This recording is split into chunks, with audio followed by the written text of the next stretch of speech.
And I'm just going to do a couple of technical things here, and then we'll get going. So the idea today is I'm going to be adding tone to 5 sketches, and these are going to be horse and cattle paintings. And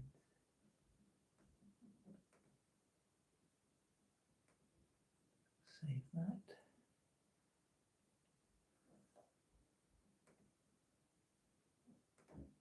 Turn that on.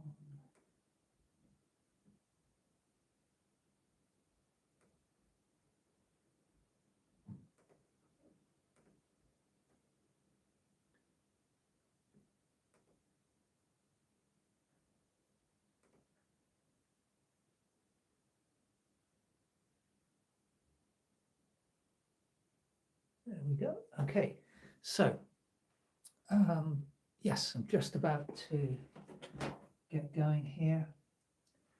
So if you remember the other day, if you happen to catch it, I did this watercolor marker, very quick sketch of a horse up on Dartmoor. This one's going to be in long grass. I did the second one of a horse lying down and one off in the distance. I'm going to add a landscape to that. Then I've got a belted Galloway cow next to a stream. So all of these are from the same day trip to Dartmoor. Got a belted Galloway cow, another one here lying down, and another one off in the distance. And I've got something special in mind for this particular animal. We probably won't get to that for this live stream, but look out for that in the future. And then this one where I feel I've captured quite a nice sense of movement, some more of the horses. So I'm going to pop all of those on the floor. Take that for a moment and just grab the first of the sketches. And we'll say this is A2 mixed media paper. And we'll take that lightly in place. I don't plan on being too vigorous with my brushwork, but it's just to hopefully avoid it going flying across the room. That rarely adds to the quality of my paintings when that happens. And then today, we'll see how things go. But my plan is to, at the moment, is to just use some burnt umber. This is a Tellier interactive acrylic. And this is one of my favorite mediums. I'm not sponsored by the company. I've got no association with them at all. But I've been using this stuff now for, it's got to be 16, 17 years or something like that. And it's really good. It's so expressive and versatile. And the difference, if you're not familiar, is that with normal acrylic, if you put it down, it dries very quickly. And then it gives you a beautifully waterproof layer. That's it. Once you put it down, you can paint over it, but you cannot shift it. Whereas with this stuff, it dries like normal acrylic. And then it can, once it's touch dry, you can paint over it. But crucially, if you then want to blend that area, you can spray it with water and reactivate the paint and blend it like you can with oil paints. So consequently, it's very, very versatile. Excuse me. So what that means is once you've left your painting for several days, it goes completely dry like normal acrylic. But you've got that, the best of both worlds, is from my point of view.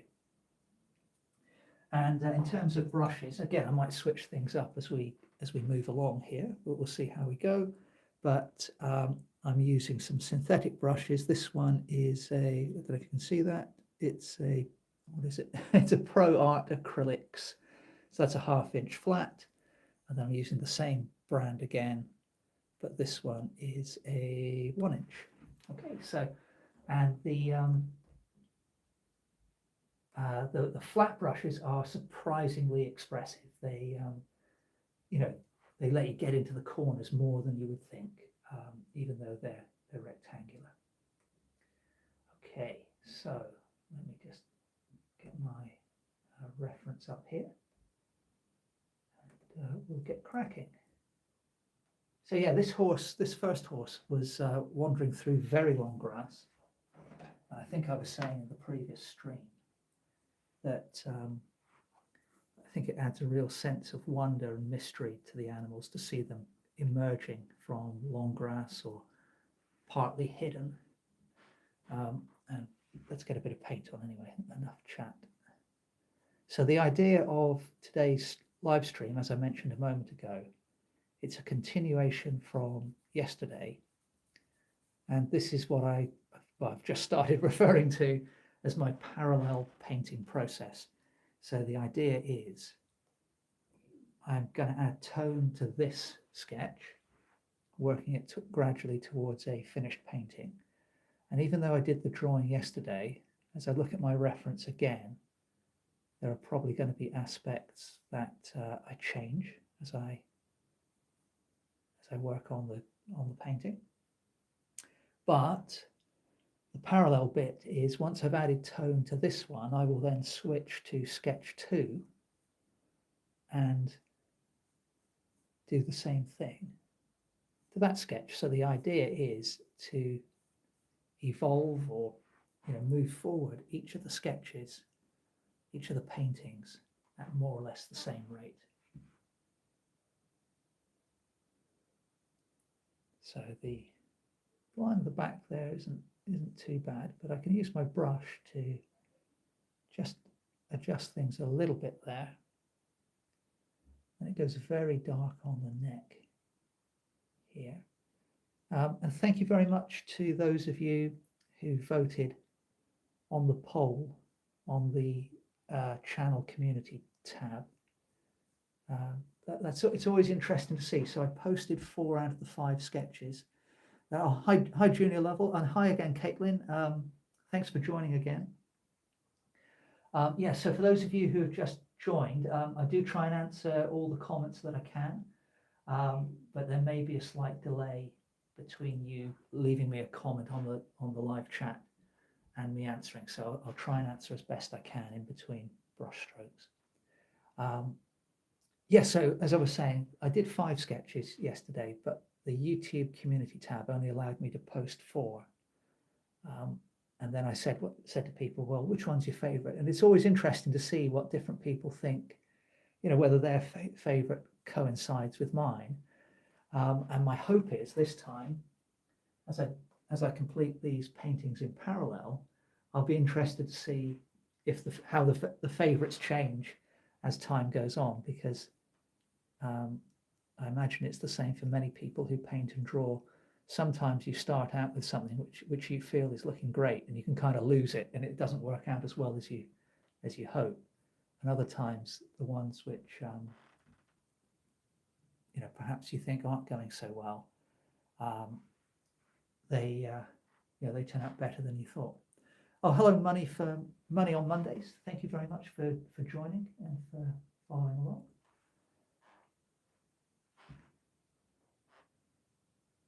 And the reason, I think I said yesterday, so apologies if there's some repeated info, but obviously not everyone was here yesterday. The reason I like this kind of way of developing multiple paintings at once is it avoids me getting too fussy and being drawn into the trap of painting detail too early on. And then in addition to that, it kind of naturally produces a fairly coherent little body of work. So if you are looking to create a set of paintings where they look like a coherent collection, this is a reasonably efficient way of doing it, I think. Okay, so you can see I've blocked in the key dark areas there. And I will be painting over everything that I put down today at some point. But what I plan to do, let me show you how the interactives work. So I've got a spray bottle here, just filled with water, and I'll just lightly mist the paper with the water. And then what I can do is take, even though we've only got one color down, and earlier I was talking about blending colors, but the first thing I can do is I can just lightly drag the tips of the paintbrush across the surface of the painting. And that produces a nice fluid mark, a much more textured mark than the rather blocky marks that I put down so far. Nothing wrong with a blocky mark, but it just depends what you want. So that's the first thing. So the wet surface really helps the paint glide across the paper. But then what I can do is I can start to tease out the edges of some of these blocks of tone that I've put down already. So before I sprayed that paint, it's fairly warm in this room, and the paint would have been touch dry. So I can just graduate my tone a little bit. And obviously this works rather better if you've got another color to mix into, or if you add some white paint. But nevertheless, it's just a nice way to start to model the form of the animal without worrying about color or anything like that.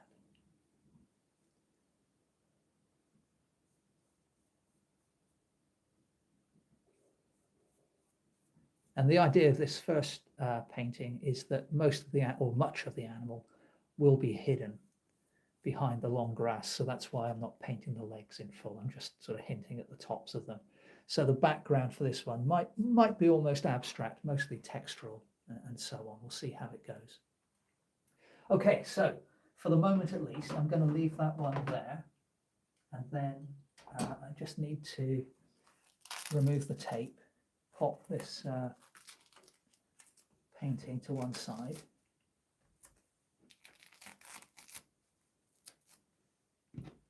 And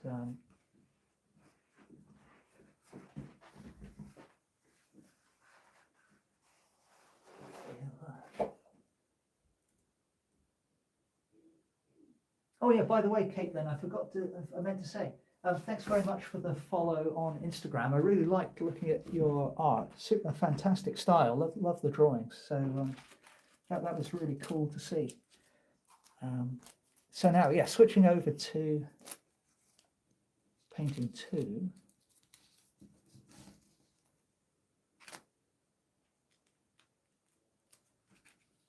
So here's the one with the horse lying down and the other one off in the distance.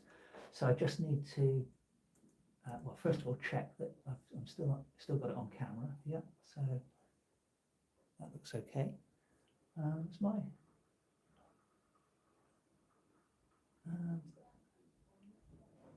seems to be a bit of a lag between what I'm seeing on the. Oh, no, I think it's working okay. All right, cool. So yes, I just need to dial up my next reference photo, which won't take me a second, but I just need to make sure I've got it.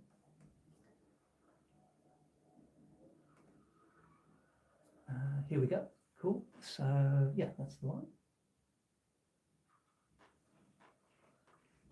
So I can still going with the same brush.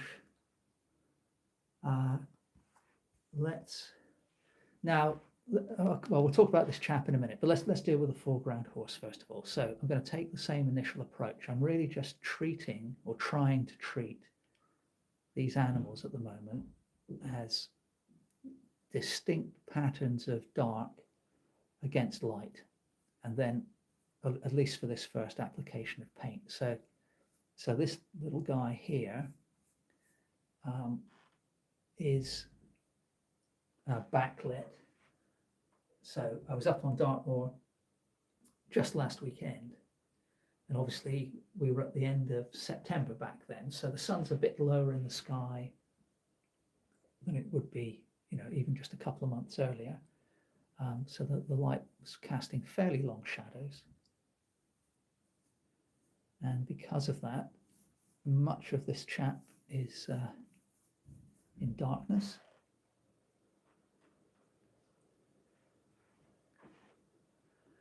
Oh, thanks very much. Yeah, glad you like the foreground horse, the pose. Yeah, it's almost in the reference. It's almost completely in silhouette, but I quite like the challenge of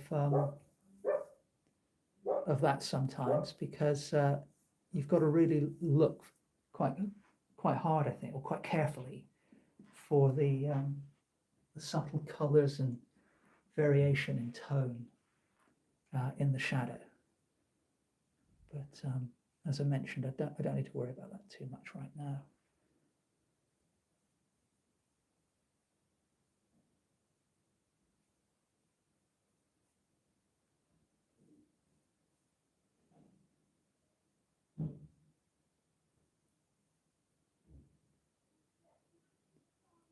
So as I said for the previous one, I'm not just colouring in my line marks here.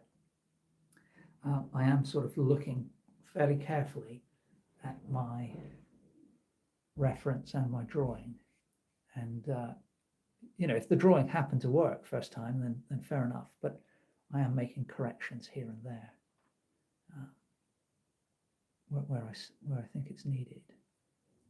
And for me, that's like an ongoing process as well throughout the entire painting. There's never really anything I put down that I'm not willing to correct, unless I feel that sometimes you get sort of an accidental flourish, which isn't correct from a sort of structural point of view, but somehow it just kind of helps the painting, I think. And so in that case, I sort of leave it as it is.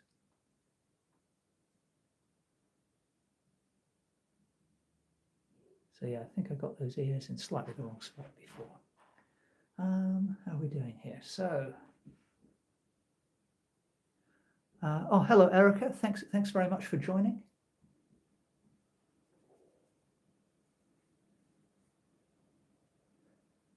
So yeah, for anybody who has just joined, what I'm doing today is continuing the little project that I started on the live stream yesterday, and I'm gradually creating 5 paintings in parallel.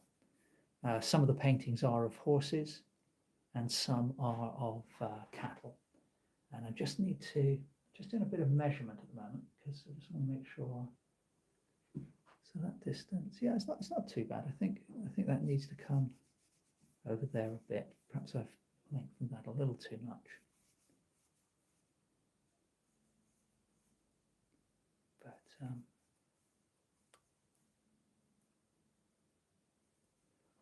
that's not too bad for the moment. Now there's quite a strong cast shadow, so I can begin to indicate that as well.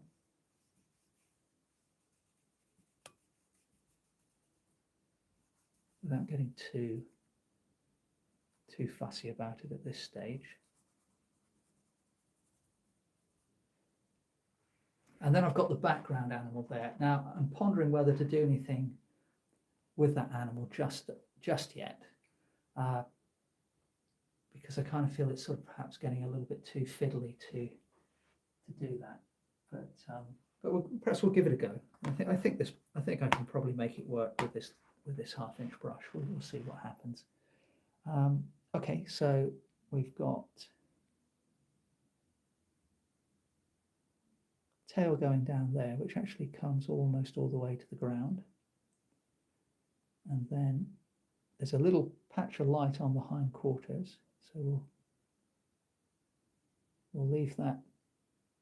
We won't block that in just now. And I think I mentioned yesterday, I definitely didn't get the legs quite right with the drawing last time, so I'm just gently correcting that a bit as I go. And the watercolor marks that I put down yesterday, they're very easily covered over with acrylic if you feel the need.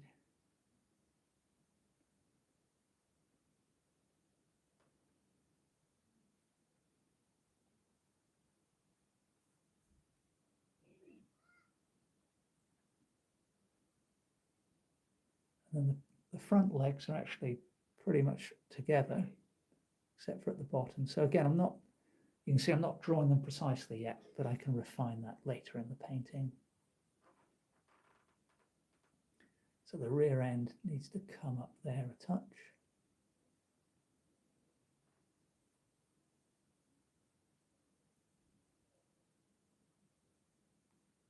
And the angle of the head was slightly wrong as well.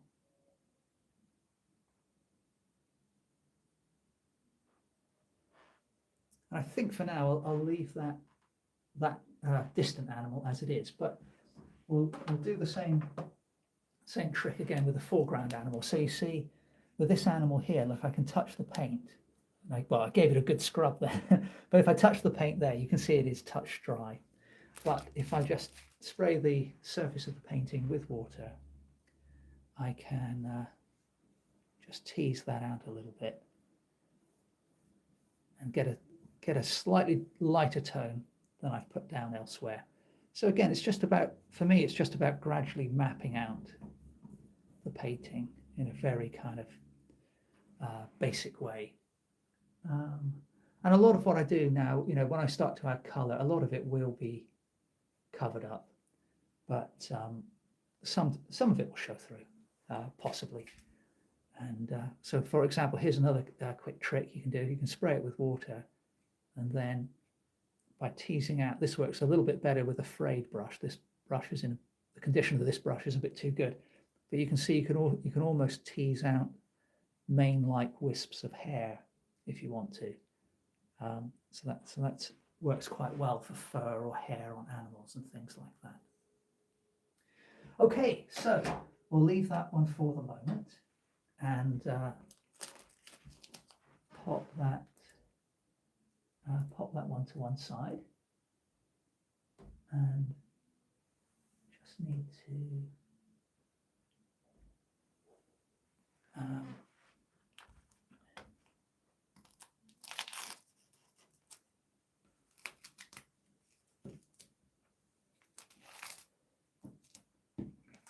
so I'll put that one safely out of the way.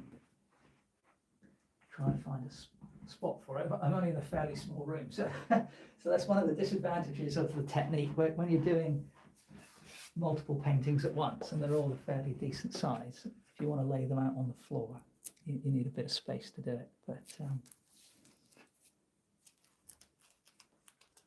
okay, we'll take this one in place. So as you can see, this is I've got a belted Galloway cow here grazing, one of my favourite animals to paint.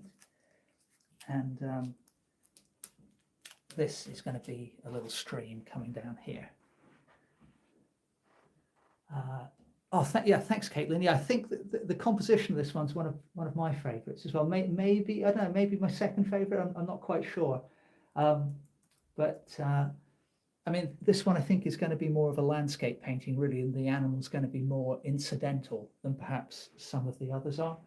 The others, I feel, are sort of more animal paintings, which happen to have a landscape in. But yeah, I think the animal sits quite nicely in frame up on the top right there. So yeah, I don't think there's too much to do on this one. I don't expect this one to take too long, because the animal's quite a bit smaller, and I don't want to touch the landscape today. I don't think. Well, as I say, we'll see how it goes.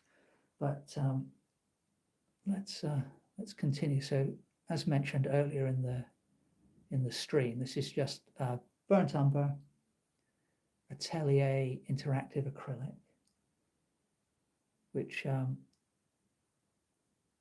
is an Australian company. And it's kind of funny, really, because I think they're a fairly successful company. They've been around a long time now. I mean, I don't think they've been around as long as Winsor and Newton and people like that, but nevertheless, they've been around a long time.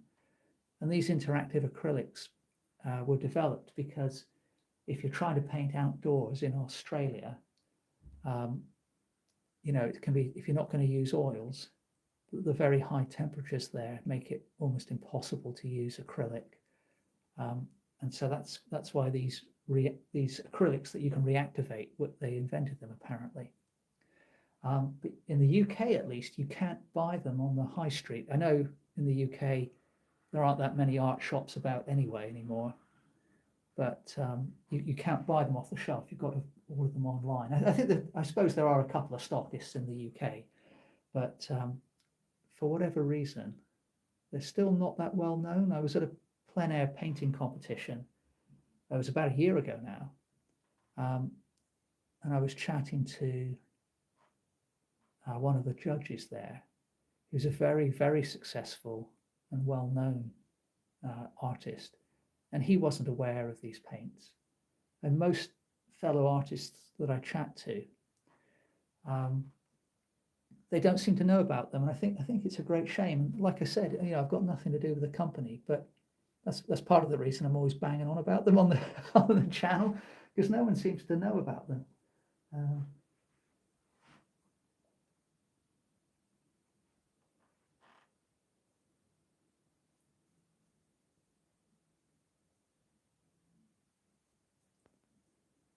What we can do, so you see, I can put in a bit of a cast shadow here and make it look like the light's falling on grass by just flicking the brush upwards. And this mixed media paper, this is Daler-Rowney or Daler-Rowney, I'm never quite sure how to pronounce it, mixed media paper. But as I said yesterday, there are other mixed media papers out there which are just as good, in my opinion. But this is a good one. It's a pretty smooth surface, but it's just textured enough that if you want to get a bit of dry brush effect, then it works pretty darn well. Are you referring to the pates, Caitlin, that are so rare? Then yeah, I agree. It is odd if that's the case. If I've got it right, and not so many people know about them, I don't quite understand that. But yeah, this paper is really good. It's good for watercolor, acrylic, drawing on it with watercolor marker or any kind of marker. Really, it's fantastic stuff. The only disadvantage of this paper that I've found, one of the other big advantages, is if you do get it very wet and you haven't taped it down, it will buckle. But once the paint dries, you can kind of just roll the paper up and let it unroll, and it sort of debuckles itself. So it's very resilient to buckling, which is great. I'll just pop this to one side.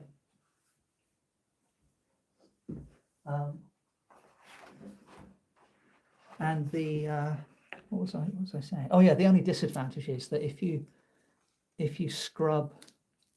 get the paper wet and you scrub it too hard with a brush, the surface of the paper does lift off really quite quickly.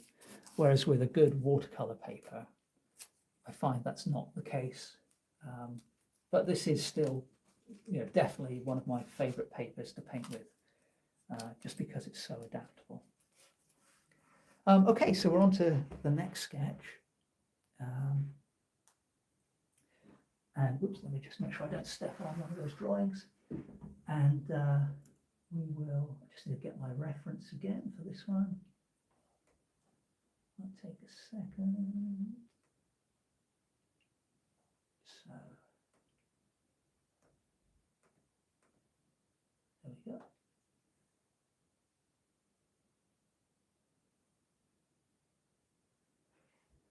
Cool. I'm just going to load up a little bit more of the burnt umber on the palette.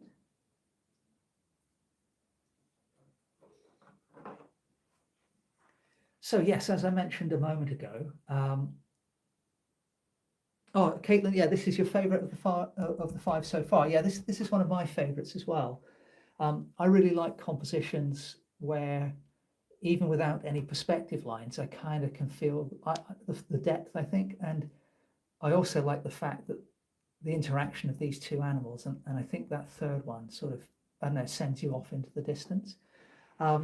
But as I mentioned, I've got something a bit different lined up for this animal compared to what I normally paint. But I don't think that's going to affect what I do now. So that'll come up in a future installment. But right, so what we'll do is let's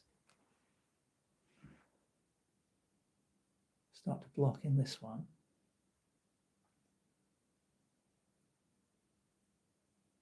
And one of the thoughts I had, I sell my work, originals and prints. And the way I sell prints is I tend to do it on the print on demand websites like Fine Art America. And one of the things I've often thought would be interesting to do would be to, because I quite like even before you add paint, sometimes I like the look of these little sketches where it's just the outline. I think they've got an energy and kind of a raw quality that, well, it's kind of unique. They are their own little thing.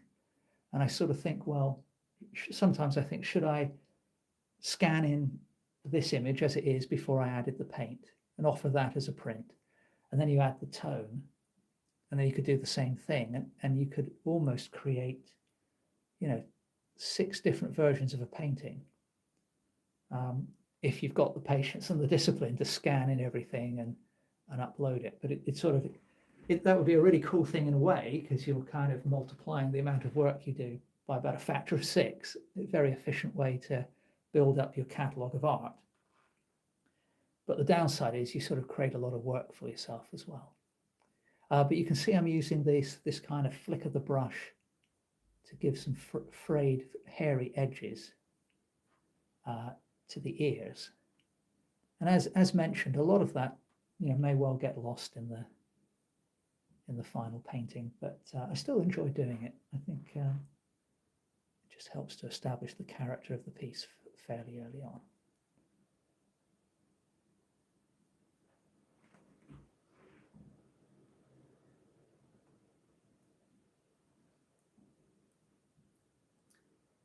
Oh, thanks, Caitlin. Yeah, cool. So I did actually do a series I used to go to life drawing classes at the local college, did an evening class there on and off for several years. And one of the things we would do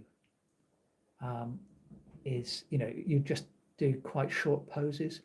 So one of the things I would really enjoy doing was I'd work at this scale, or maybe even slightly bigger in terms of my paper, and then using acrylic and a brush, normally a big round brush.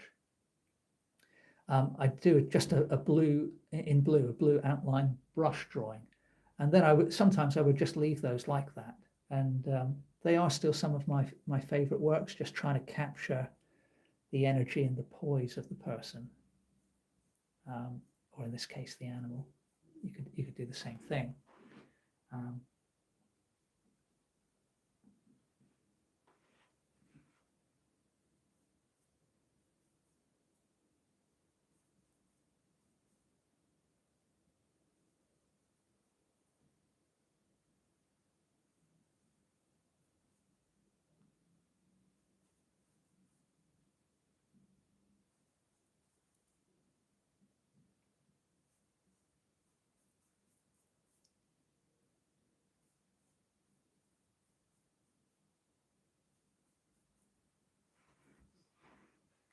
Okay, there we go. So we've started to introduce a sense of light and dark to that animal. And then I think I'm probably going to leave the little background animal as it is for today. But the foreground animal, I definitely want to block in some tone.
there we go. So yeah, not too much to say on the blocking in of this foreground animal, simply treating it as light and dark.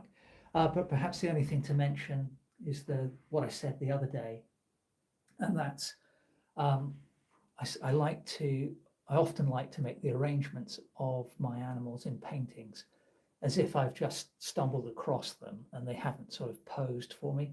So that's why I've deliberately drawn this animal with its nose going out of frame, because that's kind of how it feels when you're up on Dartmoor. You know, these herds of cattle, they can be tucked away in a dell or a bit of undergrowth, and then you suddenly stumble upon them, and it's like, oh, hello, some belted Galloways are there. Okay, so that's that one done for the moment, and then switch over to the. So I can get this tape on. Switch over to the final one of the 5.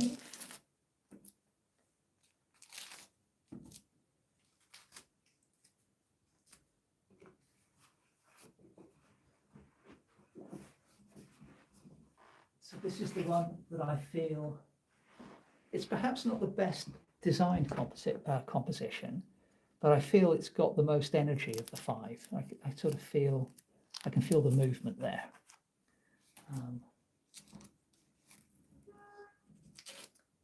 The other problem perhaps with my idea earlier, where you sort of create 6 images that could potentially be sold as prints by scanning in each stage of the painting as you develop it, is that, what do you do about signing your work? Because you could sign this now in the watercolor marker, but then possibly you're going to paint over that signature as you develop it. So, do you keep re-signing each time? Or, I mean, maybe that could be a novel idea. Say you end up with a signature for each stage of the painting. So as long as you're not sort of too obnoxious about it and it doesn't detract from the artwork, you could have 6 small signatures hidden within the finished painting.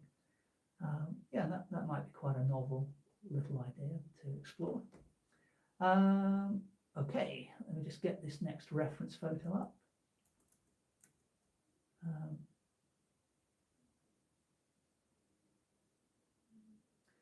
Sort of an electronic signature, yeah. I guess you could for the print, because because you're ultimately uploading an electronic file, a JPEG or whatever, to the print-on-demand website. So yeah, that's a good thought. But I also agree with what you said. It doesn't feel quite the same, I don't think, as actually, putting your hand on the paper. Yeah, that's a good idea though. Right, so let me just make sure I've got, here we go. This is the one, I think. Yeah, cool. So again, I think I'm going to leave this chat as is, but we will add some tone to the other 2.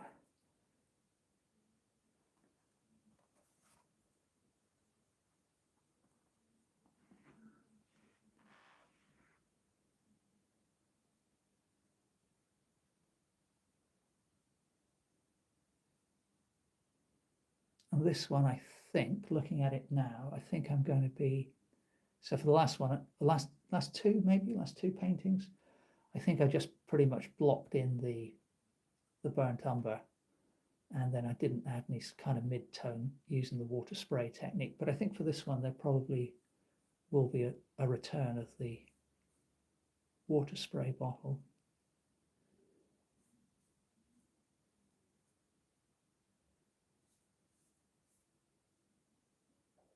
So this particular horse is an interesting mix of colors. It's almost, might just be my photo, but it's almost sort of super black in a lot of spots where I'm putting down this burnt umber, but then it goes to a beautiful kind of orangey chestnut brown. So it's quite a contrast, actually.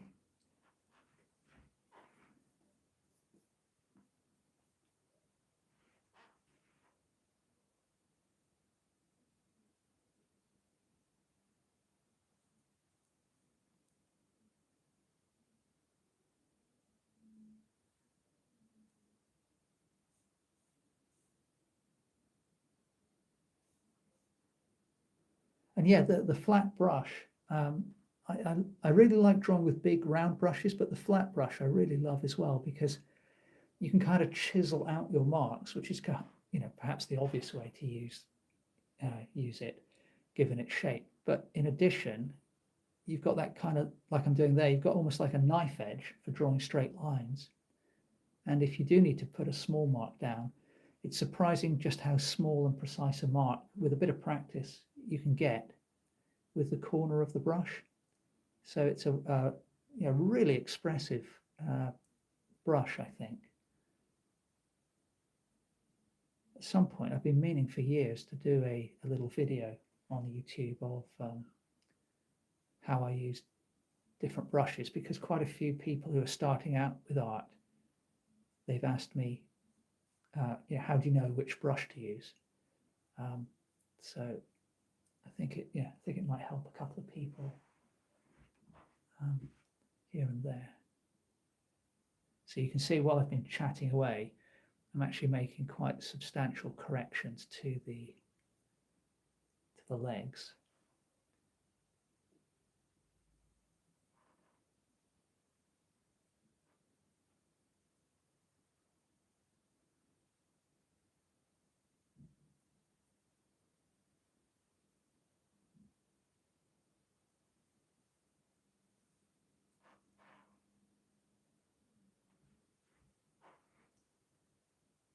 I think I agree. It can be confusing to tell what brush to use in some situations. I think especially when you're starting out as well. If you're watching somebody else paint, I don't think it's always obvious why they've chosen a particular brush. I mean, and of course, I think it varies a lot from artist to artist as well. I personally often try to use as big a brush as possible, until I absolutely have to go small. But even then, it kind of varies depending on, well, obviously the scale on which I'm painting. That affects things. But if I'm painting a portrait, I would probably switch to a much smaller brush earlier in the process, because I find that with portraits, if you get the angle of an eyelid out by a fraction of a millimeter or something, somehow it can change the likeness from being pretty reasonable to, like, who is this person that you're painting? And whereas with animals, I don't find it's quite as critical. So I feel in general I can get away with using a larger brush with some. Sorry, that's my timer going off. That's okay.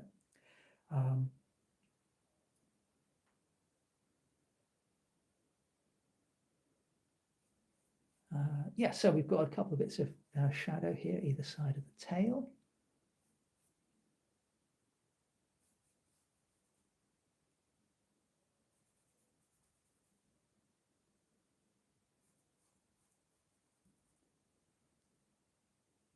And then that's actually a front leg I've put down there. This horse is almost completely black, and it's in quite a lot of shadow, and it's actually quite difficult to decipher which leg is doing what. But I think the two rear legs, there's one coming down there and one coming down there, they're quite close together. And I've got a foreleg there, and then another foreleg is actually, hang on, I can't actually see the remaining legs, so I think that's hidden behind the tail, but that's okay. So we'll block in a bit of burnt umber up here.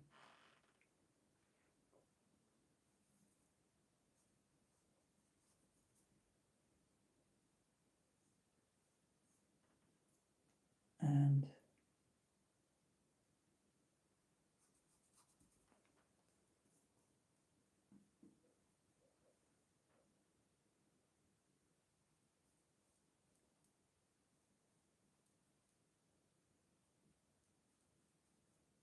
okay, so that's that bit done. And then, like I did for some of the others, I'm just going to spray the surface of the painting with water. And then we'll use that to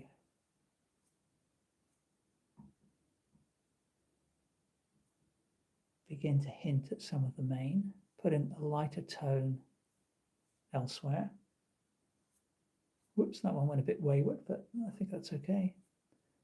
A bit more of the mane there.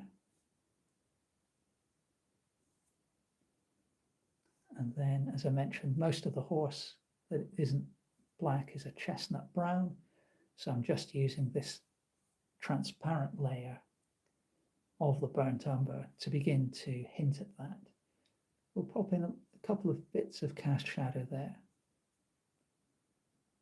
And then for the black horse, it's not working quite so well. Let's get a bit more water on the painting there.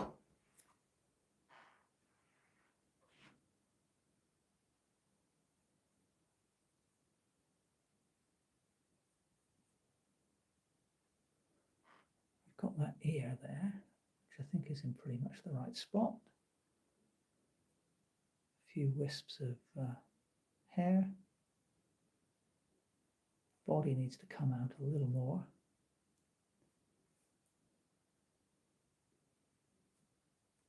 And yeah, that one's starting to take shape as well, I think. So let's see what we've got so far from today's painting.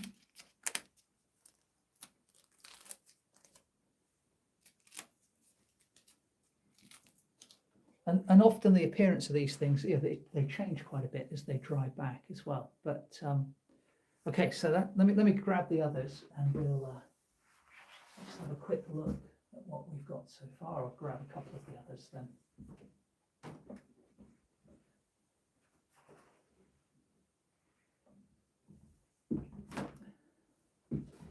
Okay, so we've got that one there, which I feel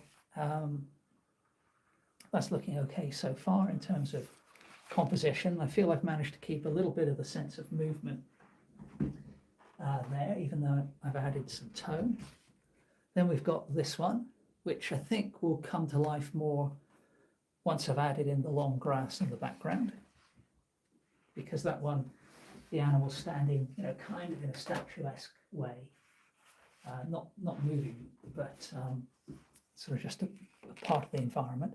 This one I quite like. I think that's got a nice bit of energy to it because we've got the strong silhouette there and then a smaller strong silhouette off in the background. And obviously I've got to add a lot more to all of these.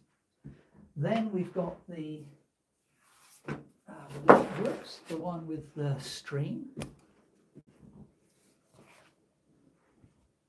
which is here. Again, I think that's starting to, I think that's a nice composition. That's working okay. And then finally, we have this one here, which again, I still feel is coming along okay. So I think that's all I'm going to do for today. So thanks very much to everybody who watched, and especially to those of you who left me questions and comments in the live stream. It's very much appreciated, really cool. If anybody is still watching and isn't yet subscribed, if you subscribe to the channel, then you get notified the next time I'll do a live stream. So please feel free to do that. Yeah, cool. So I'm enjoying doing this project. And again, thanks very much for those of you who joined the live stream. I'm going to sign off for now, but I'll be back soon with the next stage of each of these 5 paintings. And look out on the community tab as well, because what I'll do is I'll take some photos of where we are so far and I'll pop them up in a poll so people can vote for their favorites if they want to. Okay, thanks again for watching, and hopefully I'll see you soon. Bye for now.